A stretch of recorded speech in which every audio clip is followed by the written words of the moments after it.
Hello, CC's Coffee. Looking for sponsorship here. Albasha Greek restaurant. Yep. Look at this guy right here. That's a happy guy right there. It's a good looking character. My name is Ray, but on my coffee cup they wrote Greg. That's 2 days in a row that's happened to me where I introduce myself as Ray, and it sounds like Greg. So what are you gonna do when next time you order coffee? Raymond, I guess is the best way to do it. Does it sound like I'm saying Greg? No. Ray? Ray. My name is Ray. Ray. Like Raymond. R-A-Y. Yes. Please don't misspell it on my coffee cup. Or I will freaking... I'll go ballistic up in this place. Yes. Yep. I wonder why do they need your name anyway? I mean, I guess when it's busy Right. and there's a lot of people in line, I guess it's just the normal Right. everyday practice of what they're doing. Yeah, so I mean, if you're off, order it and go sit down and do a podcast. They call you up. They hear your name. Hey, so last time we talked, last week, one of the things that we mentioned was maybe doing a... Is that a Ferrari? Very funny. Sorry. One of the things that we mentioned was maybe doing a channel, like, introduction, like who we are or whatever. Okay. Do you feel like doing that Sure. today? Because I could take it and snip that little segment out. See? I put it into this little hole here and nip the tip. Who's first? I changed my mind. I forgot, man. I already got one. Question. Okay. And then What do you want to say? Just who you are or whatever you're about, and your thoughts on like what this little podcast is going to entail, like just kind of, some of the stuff we've already talked about and whatever. It's just a temporary kind of introductory whatever background. so name Ray Pankern. Greg. Raymond Gregory Pankern. What am I about? Well, I think faith. So I'm a believer. I believe in Jesus.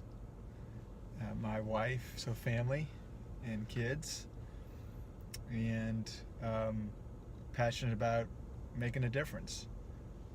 And what I do outside of podcasts with you in your car, I'm a financial planner, so I work in investments and stuff like that. What am I hoping to get from this podcast? I think where people can come and just experience authenticity, and two guys who we're trying to figure it out. I mean, we don't have all the answers. We're trying to figure out how to be better men, better husbands, better fathers. We like to clown around a little bit, I feel like you and I got a good rapport of just messing around with each other. We can be serious, we can be funny. So I think just get a taste of that and hopefully make a difference in the things we talk about. Very good. So my name's Charlie Harper. I was born right here in Louisiana. I'm married. I have 3 kids. I am a business consultant. I work with people on marketing. I also serve with a nonprofit called CEF, Child Evangelism Fellowship, and we do children's ministry all over the state and world, but my role is here in Louisiana. Let's see, for this podcast or this video series, it's really, for me, it was kind of came out of, I mean, we have conversations all the time, so I think we've talked about this, but one of the things that kind of sparked some of this was my oldest child asked me, Dad, they had some exercise at school or something, and she said, Dad, if you knew you were going to die tomorrow, what would you be doing right now? And it's a thought-provoking question, and I just told her, I said, well, we'd probably be spending time with family and friends. We'd probably have a bunch of people over at the house. We'd be having a party. We'd probably be eating some good food here, good Louisiana food. I'm sure somebody would have cooked a jambalaya or something, and or gumbo, depending on time of year. And I think we'd probably just be spending time with friends and family.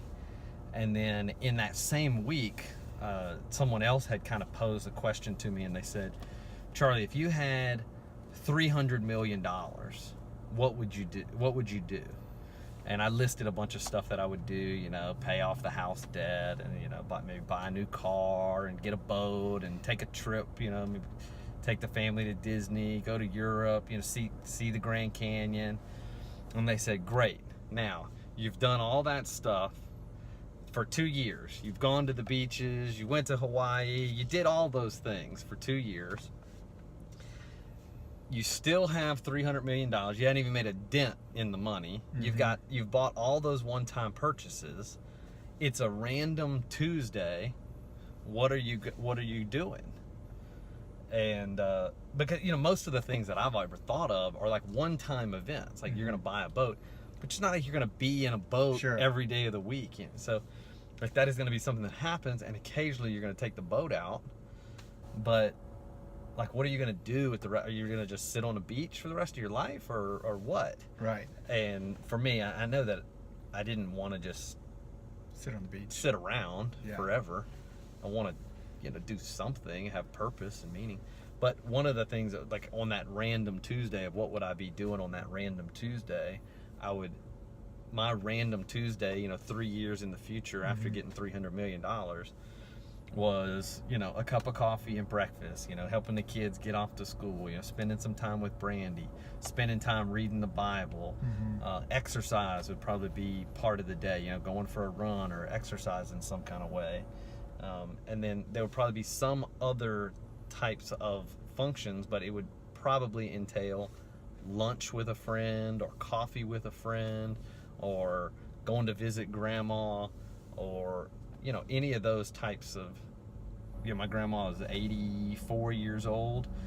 So it's like, that's probably what my random Tuesday would entail.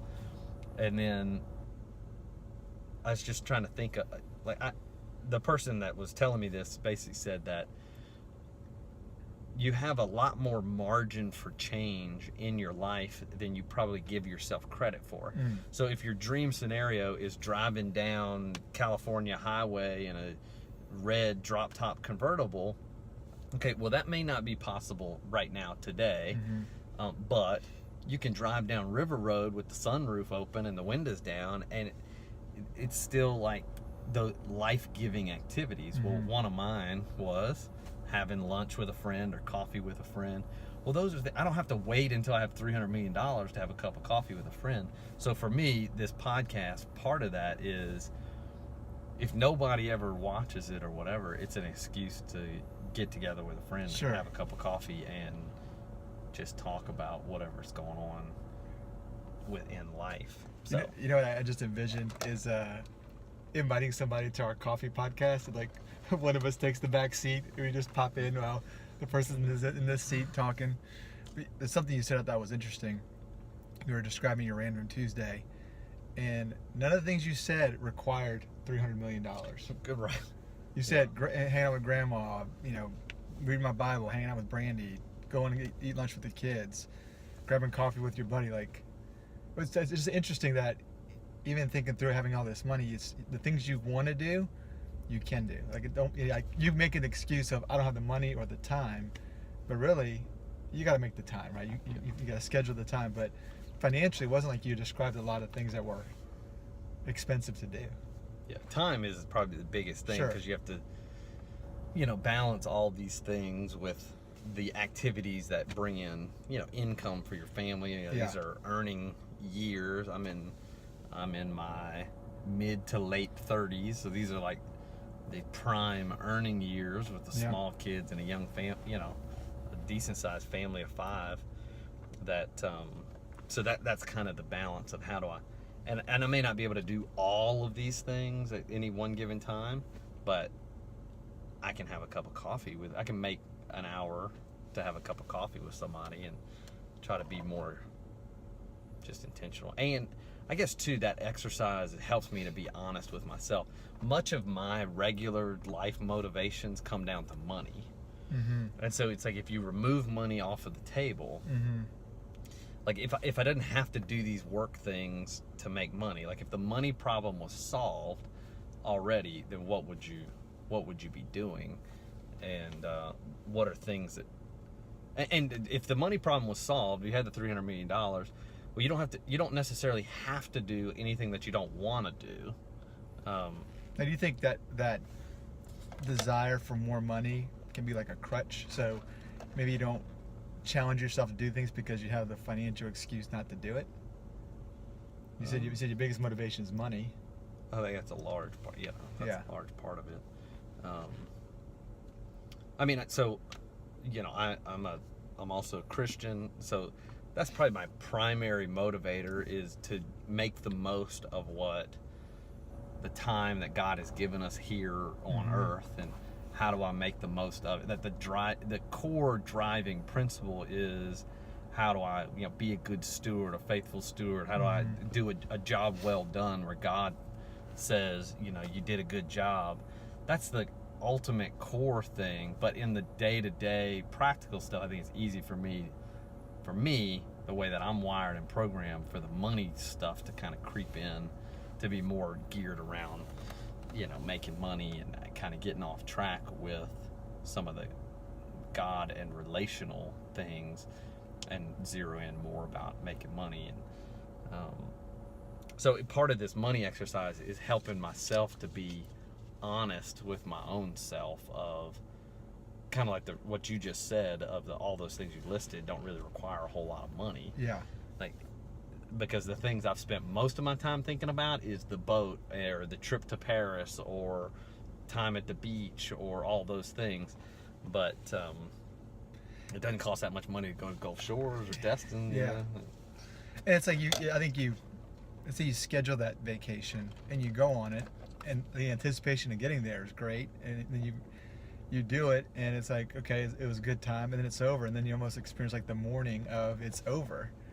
I know a lot of friends who take, great vacations, fun vacations, but they don't seem, there's still a lack of joy, right? So it's like, even if you had the money to do the fun things you wish you could do, will those really bring the fulfillment you think they would? That's just. Yeah. So I'll say that would be my channel podcast introduction. But we have a family vacation coming up this summer, and one of the things, we got a bunch of little kids in our family now. So one of the things that we're starting to strategize on are, what are some ground rules? Like, what are some things that we may be able to put in place ahead of time that make it a little bit more peaceful for everybody? Because being cramped up in that, it's a nice place, that we're staying at, but there's no place that's big enough for all these people and kids, and we run around and screaming and fighting. And so we're trying to, one of the things that we talked about this week was, you talking about these funny strategies that you try to implement, these parenting strategies. But that's what we're planning for with this summer vacation thing, is trying to, how do we do meal times to where it's not as hectic on everybody? How do we do the nighttime bedtime routines so that it's not so crazy for everybody and people are screaming and crying and fighting? So is it your family, or is it you and extended family? Like your is it a whole bunch of people? Like, who's? It's me and all of the in-laws side of the family. Okay. So wife's brother, wife's sister, her family, the in-laws, like that's the primary group. So you want to talk about dad strategies that don't work? Sure. Great segue. And then you said something else that I want to jump back to here in a second. So you and I are both fathers of young children, and no matter all the books that have been written about parenting, it's still a wild card trying to figure it out. Like nothing.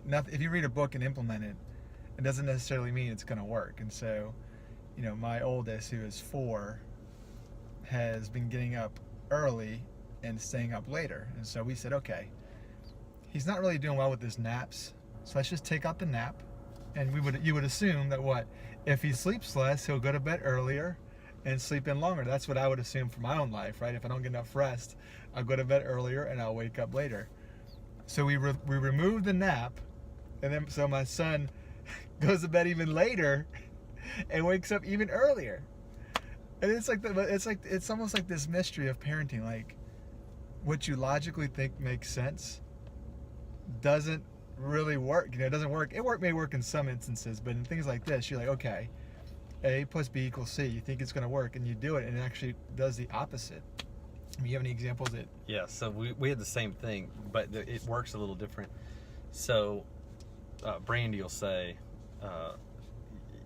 you know, something about, I want to put Everett to bed. I'm like, baby, it's 6 o'clock. Like, what that's an exaggeration, but it's always early. She's like, I want to put Everett to bed early tonight or whatever. And I'm like, well, because he's waking up super early. Yeah. I mean, he woke up. I took a picture of it. He woke up at 2:30 and he was fully dressed.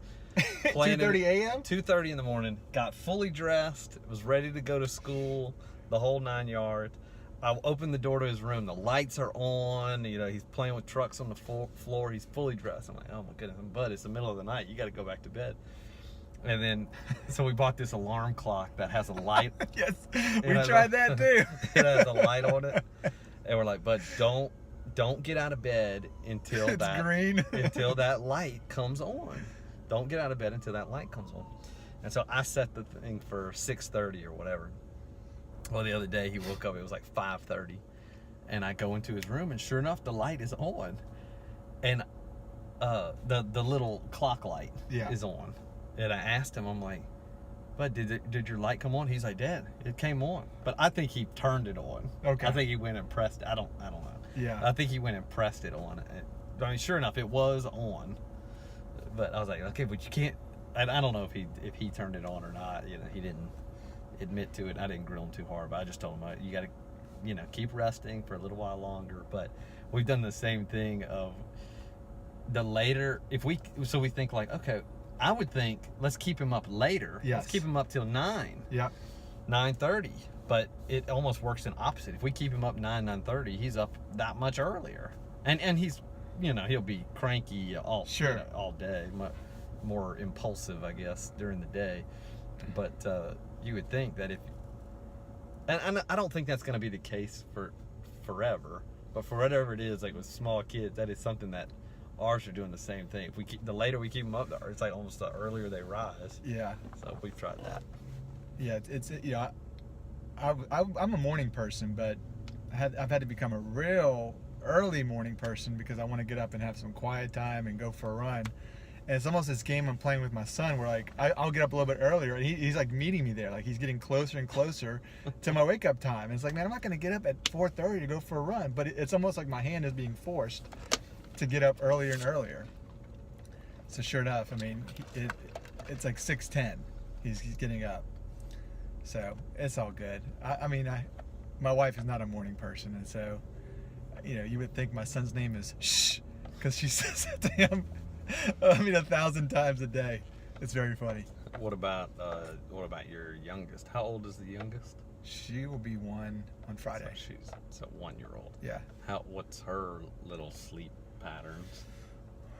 Well, she's teething, and so everything is just miserable for her. Like eating is just miserable. So she's usually pretty good, but because she's teething, she's not eating as well, and so she's been waking up 2, 3, 4 in the morning to eat, and so that's been a challenge. She was, my son's not a good eater. She's a great eater. She really slept through the night pretty quickly, but now we're seeing some challenges with her. But for the most part, she's been easy. But now that she's teething, it's been a little more difficult. Anything else on funny dad strategies? No, it's just, I mean, if anything, I enjoy you and I. You know, I feel like when you have a friend that's a dad, like you're in this like dad foxhole together. You can share like your war stories. We were all in the same boat. I mean, I remember, so you have kids older than mine, and I remember you used to say, "Man, Ray, I'm just trying to make it to 8:30.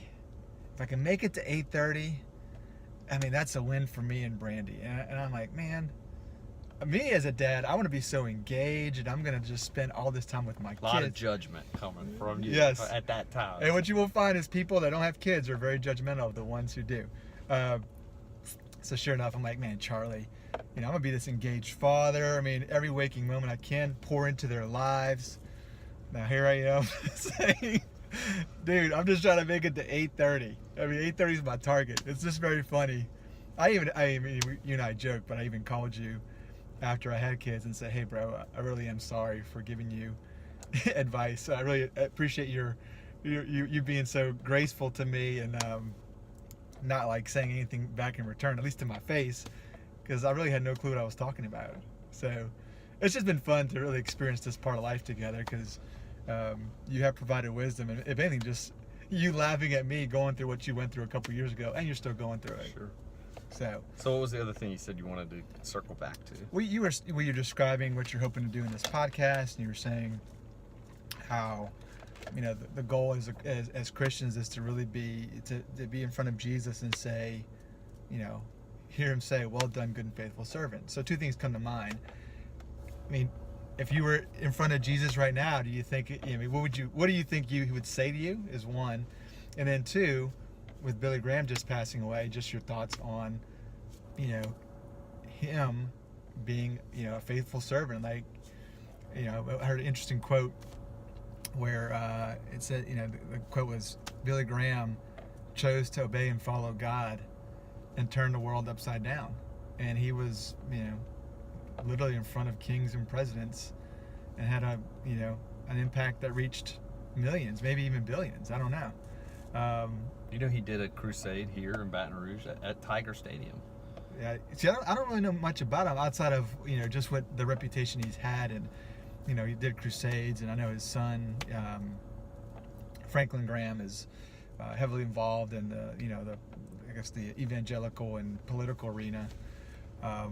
But anyway, so those are the thoughts. So anything you want to speak? Yeah, well, man, on the Billy Graham thing, I think he's, you know, one of the heroes of the faith that we know about for this, you know, this generation, just because he had this long ministry over multiple, you know, his advice was given to multiple presidents, Yep. you know, multiple generations, you know, just without any scandals or anything like that. Yeah. No big, like he ran the whole race well. Yes. And so it's an incredible example and something to hold up in high regard. But I also think that his call was this kind of public call, you know, like he was the guy in front of that microphone. I got to go and see his training thing up in North Carolina. What training thing? So we went to, for CEF maybe a year ago, we went to Ridgecrest or Asheville, and we had an event. Well, he's got his home, he lives in that area in the Blue Ridge Mountains or somewhere, and he has a like his office, like his I don't know, it's like his retreat center. Okay. The Billy Graham whatever training center or whatever, and it's beautiful. I've got some pictures. Maybe I'll put them on. But we got to go in. I got to see his office. Like you take the little tour or whatever. You go around and you see videos about him. You get to see his stuff. I got to see his traveling podium. You know, like they bring this podium around. Yeah. You got to see like his notes and like his sermon notes and things. Like it's like the Billy Graham Museum. And but we also got to see his office and library. And we couldn't go into his office, but I could kind of like peek in. It was a neat setup. Like it's like he had it was like on the second or third floor of this building. It's in the mountains. You know, it's big windows that are facing these beautiful scenes, and you know, so he had like a receptionist area where there was like a desk and an office, and then like you could see in through past that reception area, you could see his office. And one of the like janitors or something that we were kind of small talking with in the elevator told us that if we go up on the third floor, they let us up on the third floor or second floor, whatever, wherever his office was, to ask for them to show you Billy Graham's prayer room. He said it's sometimes they don't. You got to go through a conference room. It's at the corner of the building or whatever, but it's a like this little prayer room. And so we got up there, and there was nobody on the floor. Like we were the only people up there. There was no staff people. There was nobody. It was just like we had. So we just kind of poked around until we found this conference room, and on the like back right corner of the conference room there was a door, and so we kind of just walked over there, and I kind of cracked the door open to look to see. And he was in there. There was Billy Graham. No, but I cracked the door open to see, and it was like this little room, you know, that was like longer than it was wide. Yeah. And it was just these big windows and this little like kneeling. There was like a seat. Like a pew? Yeah, there was like a seated bench along the wall, but then there was like a kneeling bench that. Like if you ever been to, you know, like when the Catholic Church, they do adoration like in a little private chapel or something. They have like this little kneeling bench that's kind of, there's a spot for your arms to be on. Yeah. It was like that, but you're like looking out of the window of these beautiful mountains. Yeah. And so we got to take turns being in there for a few minutes and praying, and it was neat to see. So, but all that being said, I feel like that, you know, so his calling was something that's very public persona. I just think that we're gonna get to heaven, and there's gonna be this little old lady that nobody ever knew, that was just like this prayer warrior lady, or, you know, this, you know, crippled person, or something that just you would look at and would not think much of, yet they were waging very effective spiritual war just from their own home, in their own prayer life, or just these unsung heroes of the faith that, you know, Billy Graham's Sunday school teacher, you know, or like all these no-name people that I just think that there's going to be these giants of the faith that we just, like, their calling was not to be with a camera and the light on them, so to speak, you know, like Billy Graham's calling was, but was more of something else, you know, like praying for the president or whatever. That's interesting. What I hear you saying is you gotta identify what your call is, what God's called you to do, and do that with excellence versus comparing. I mean, I think it would be intimidating to say, man, look at the influence I have versus Billy Graham, and God may be like, hey, look, which I've called you to do is equally as important as what Billy Graham did. But you know, I think in the American system, right, it's like the bigger it is, the bigger you make the assumption that it's better. But I think that's a great point. And God's not going to say, oh, you know, how many souls did you save? No, you didn't make the cut, you know. Yeah, or that you don't get as big a house or whatever up in heaven. I just think that everyone has a different, you know, that God has, you know, purpose built in everybody's life. And what's that verse that talks about, you know, there's some things that are built for everyday use and some things that are built for holy use. I'll find the verse and maybe put it up. But like there's different callings, and there's different things and different tendencies that we all have that I think that you're supposed to be a good steward of.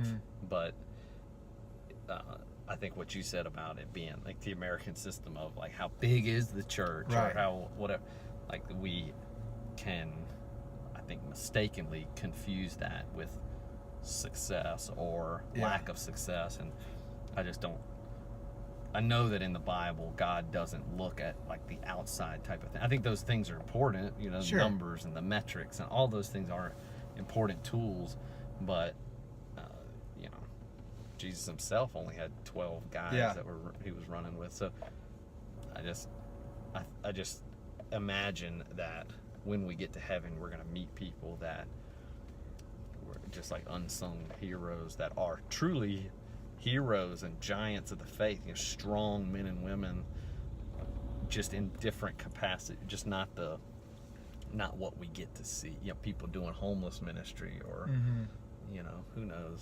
Or the person I don't know if it was Billy Graham or like a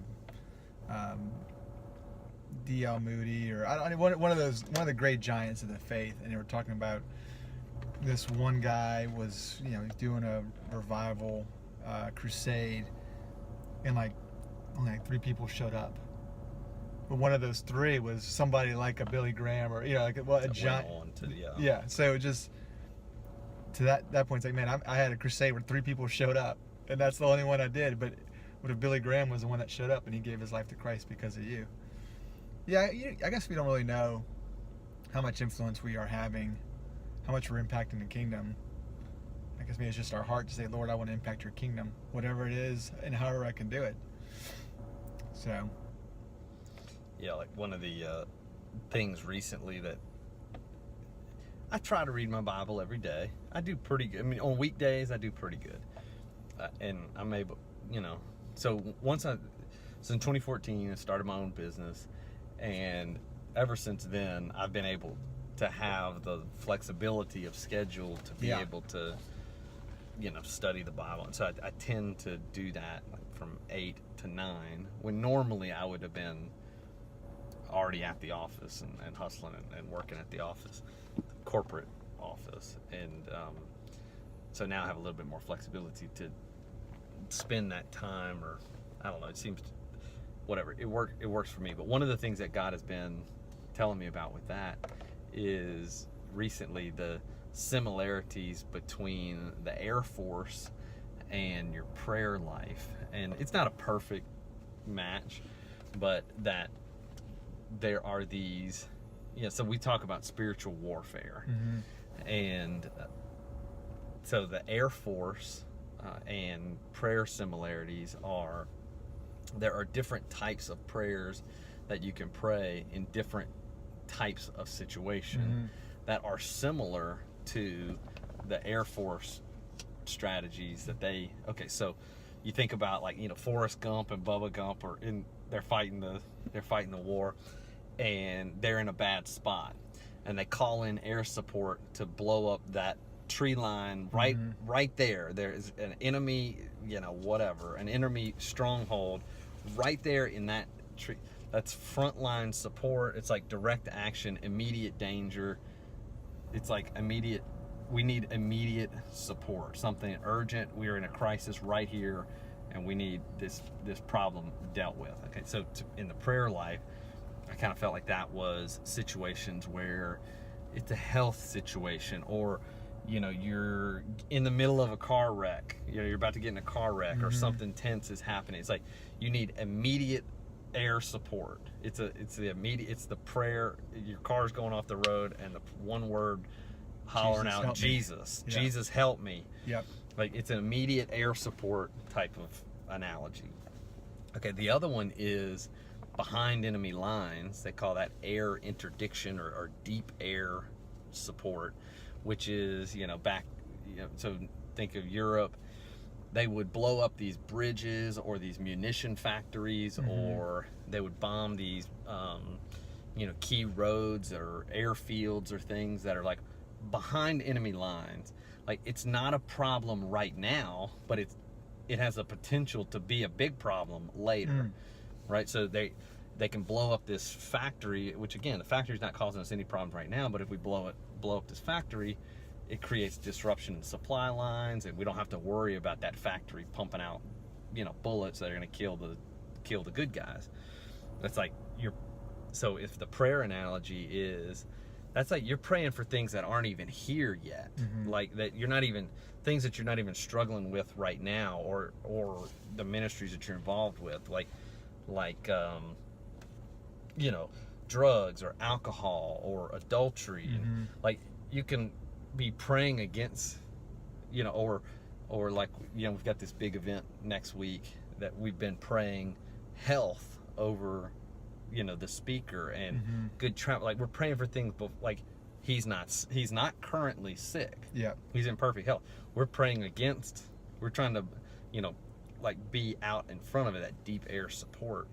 And then I guess the last one, there's a bunch of other examples, saturation bombing and all the, precision guided missiles and all that. There's a bunch of other examples, but just for the sake of time, is the example of the stealth bomber, that I can be praying for you and you not even know it. Stealth bomber up there flying around, providing support. Like, you can pray for, like, we're praying for the governor next week, or you pray for the president, or you pray for this coffee shop girl, that God will speak to her. It's like, that's a stealth bomber. Like, that stealth bomber's up there flying around, doing reconnaissance, and you don't even know. you don't even know that grandma was praying for you, or that your mama was praying for you, or that, that's that. And you can wage, just like the drone strikes, those dudes flying those drones are like in Nevada or somewhere, and they're flying drones over in Afghanistan. Like, you can wage highly effective war from the closet, from your own home, prayer room. And so I've just been thinking about that and kind of playing it forward. And when I hear things like about the Air Force or Air Force strategy or whatever, I jot it down and try to think about how can that apply to your prayer life, your prayer warfare. I think in line with that same analogy, if you're let's say you join the army. You don't say, hey, I want to join the army, and then the next day they throw you into war. They don't throw you into battle. They train you and equip you how to fight. Right? And so you're talking about different forms of prayer. I think if we'll call you a baby Christian, somebody just say, hey, put me in the battle. It's like a lot of your times your prayers are just like, Jesus, help Charlie. Like, you're not really learning the different ways to pray, but as you mature in your walk, you begin to learn about the stealth prayers that you just mentioned, or the reactive prayer, or the proactive prayer, or the prayers against, anything happening to people. It's just interesting. Your dad was, he was, the first time I ever prayed was with your dad at lunch. I was dating my wife, and he said, Ray, I want you to bless the meal. And I'm like, what do I say? I didn't even know what to say at the dinner table. And he just gave me, 5 lines to say. And so that prayer to me was so intimidating to give. But now look, being a Christian for, 8 years now, to see how I do pray differently.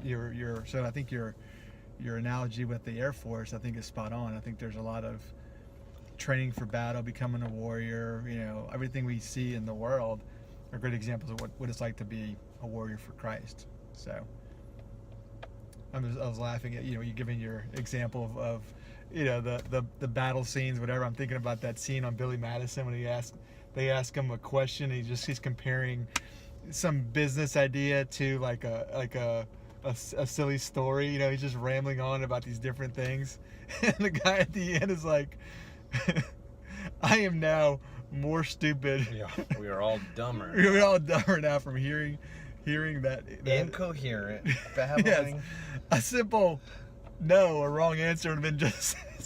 Anyway, but no, all joking aside, I thought that makes a lot of sense to me. Okay, what else?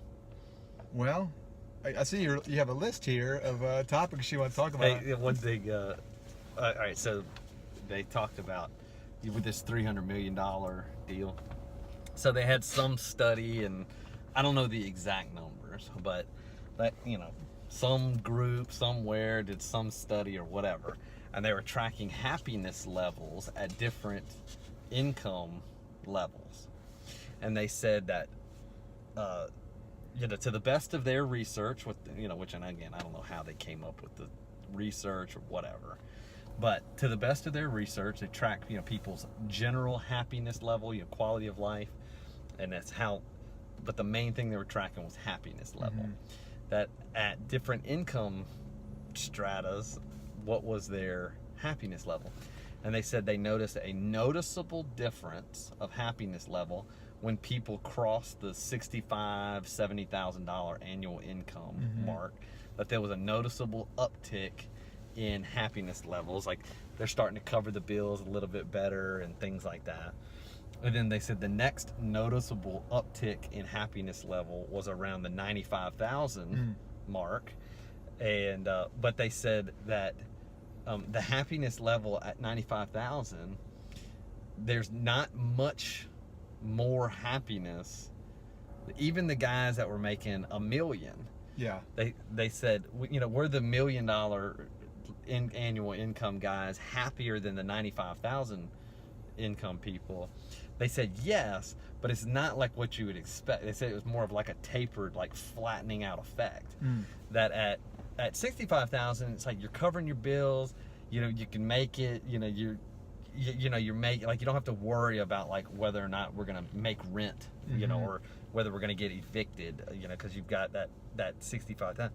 At 95,000, the people, there's another uptick in happiness because now it's like they can get the coffees and it's like a little bit more. Sure. You know, as long as they're not, totally loaded down with debt and just poor life choices. But they noticed in the research that at 95,000 there was a noticeable uptick in happiness.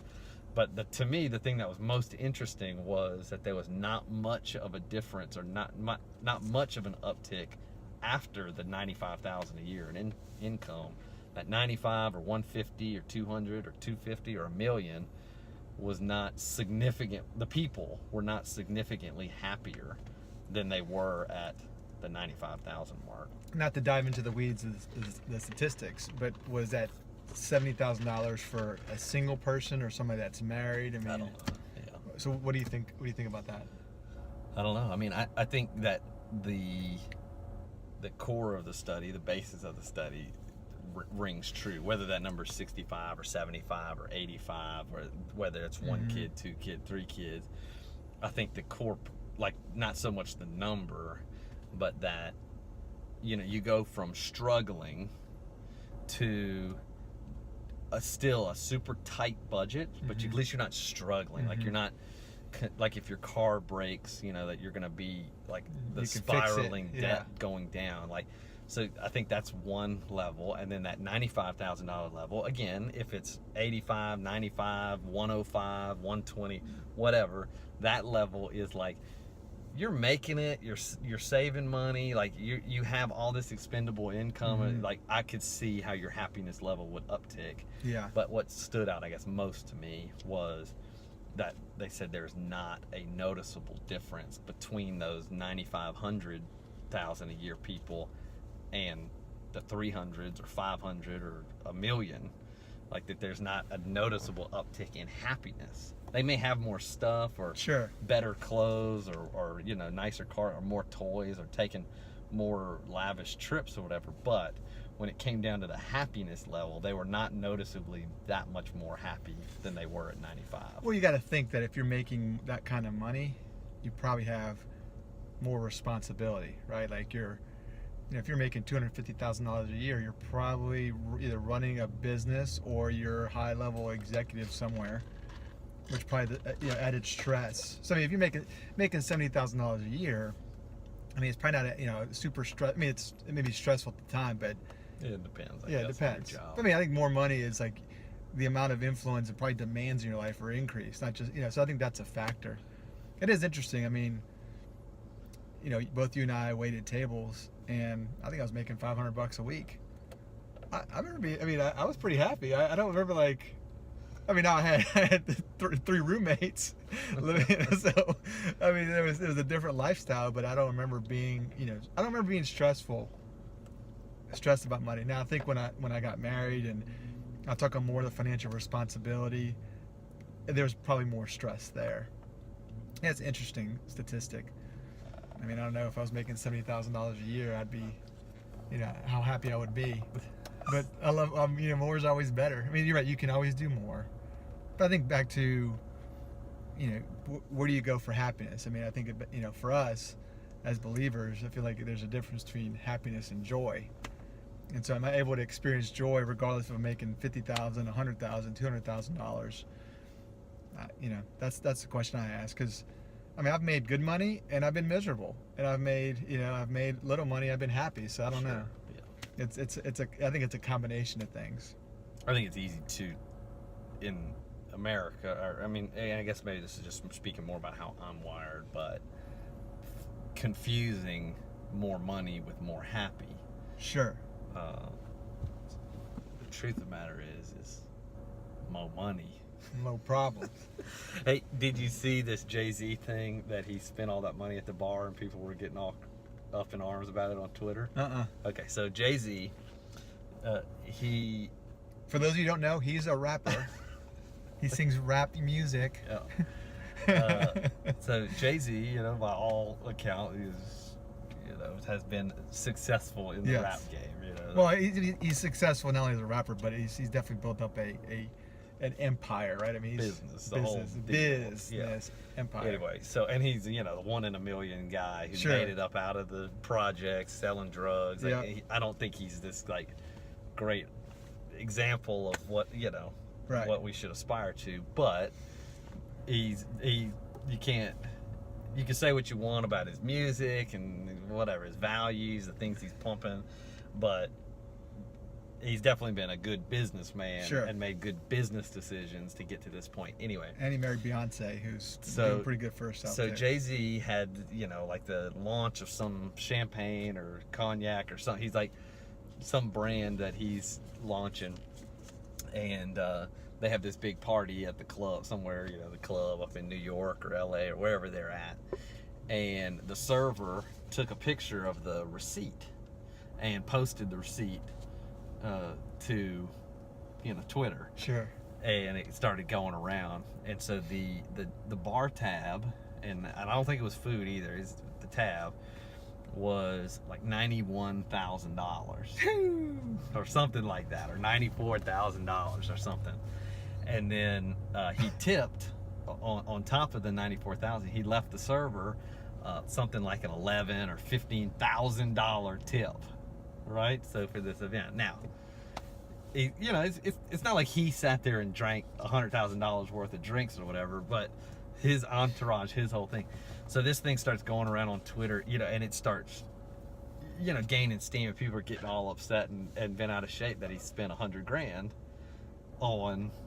on this bar tab, right? That it is so excessive, and they just.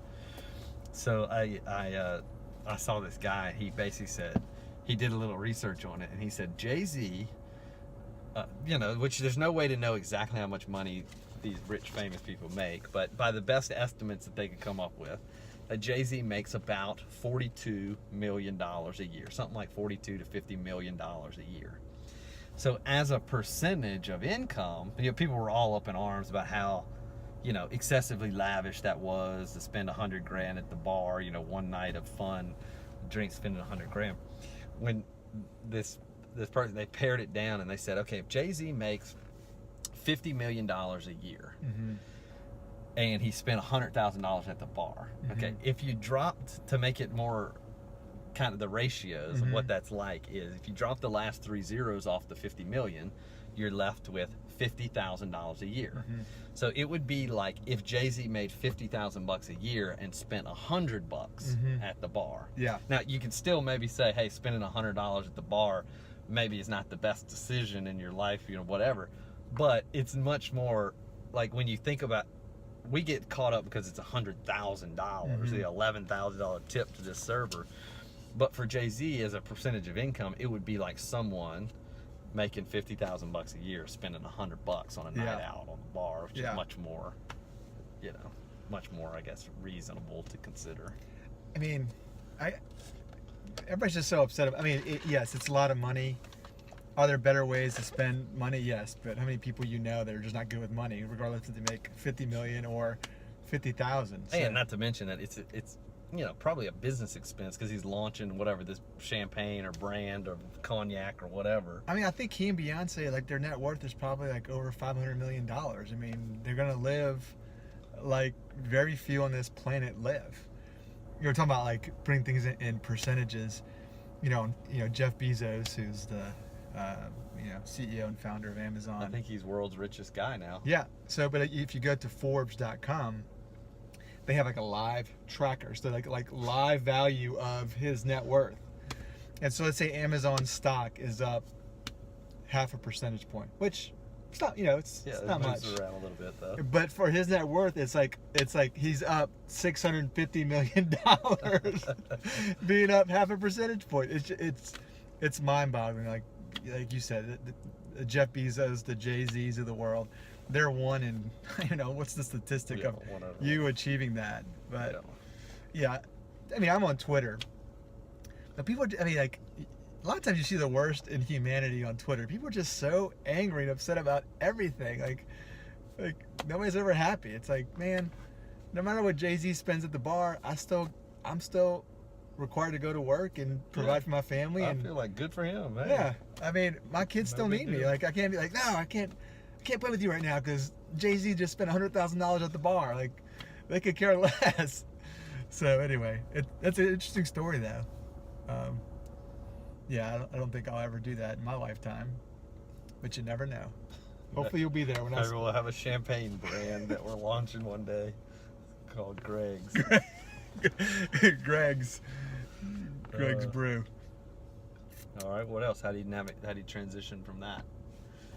How do you transition from Jay-Z? Well, we've been talking for 50 minutes. So I'll say one other thing with that whole celebrity culture that we talked a little bit about last time, but I can't remember if we talked about it on the actual podcast or not, was part of the reason for doing this podcast is like it's got to be enjoyable to us. Like it can't be our hope is that it will resonate with some audience and that some audience out there will enjoy it, but what you see sometimes in Hollywood is it's like the tail's wagging the dog. So it's like if people get famous for doing things that like the guys from Jackass or whatever, any of these other shock type people, it's like they're constantly trying to chase what does the audience want, where it really, like the famous painters, those famous artists and all them, it wasn't really, they weren't trying to paint paintings that the audience wanted to see. They were painting because they enjoyed to paint. And if that so happened to resonate with an audience, well then great. But it was what they enjoyed doing. They enjoyed, or like in Kanye's first albums or whatever. Like Kanye's first albums were good music, and it's like, but he was making that music, and yes, maybe deep down is making that music in order to make money, but it wasn't the same as like what you saw these pop stars. He was inspired. It was like his max creativity. He's doing because I feel like this is the music that I want to make. But like now with like the Kardashians and all that stuff, it's like you're trying to jump through hoops to guess what the audience wants rather than being true to yourself, and which is kind of where he started. Was being true to himself, but it's like if you're constantly just trying to make something that other people will like, then that's always going to be moving, because like things come and go, seasons come and go. So it's like you want to be building and creating and doing things in your life that you like. You don't want to be doing it. And a lot of the YouTubers talk about that, when they've got off track, where they started doing things that. It's got to be hard. Like if you get bigger and more of an audience and more people knowing who you are, and the validation you get from others for what you do, you're like, oh, I got to keep that going. It's funny, we're talking about being authentic and true to yourself. So when I worked in Frisco, we were doing radio for about a year, and they would give us a script, and you'd have these call to actions, and man, Charlie, that felt so fake doing them. So if you find yourself struggling to provide income for yourself and are interested in learning more about annuities, give us a call at 1-888 yada yada yada. It was like, I mean, I would do them, and I just felt like, I mean, have you listened to the financial radio shows? I've listened to They're on Saturday and Sunday. Saturday. I don't know. I mean, is that when y'all would do it? Was it Saturday morning? No, so we would record them like on a Monday, but they would play on Sunday. They told us the slot was Sundays at I think 5, and I was like, I don't know who's gonna be listening to the radio Sundays at 5. They said, oh no, we've done the statistics and we know there's 1,000 people listening to the radio at this time. I'm just thinking most people, aren't listening to the radio. I don't know. I mean, a lot of the Saturday shows are in the morning when people are out and about running errands and things like that. Saturday at 5, I don't know. But anyway, we'd get these scripts, and I just, it's like, all right, now it's the call to action, and you had to, do your little script. And I just felt so phony doing them. So I've been on the other side too, where you had to say what you thought people wanted to hear versus just us being true to ourselves. So episode 2, I think we did a good job. Maybe on episode 100, we'll be like, man, who are we? How do we get off track? Very good. All right.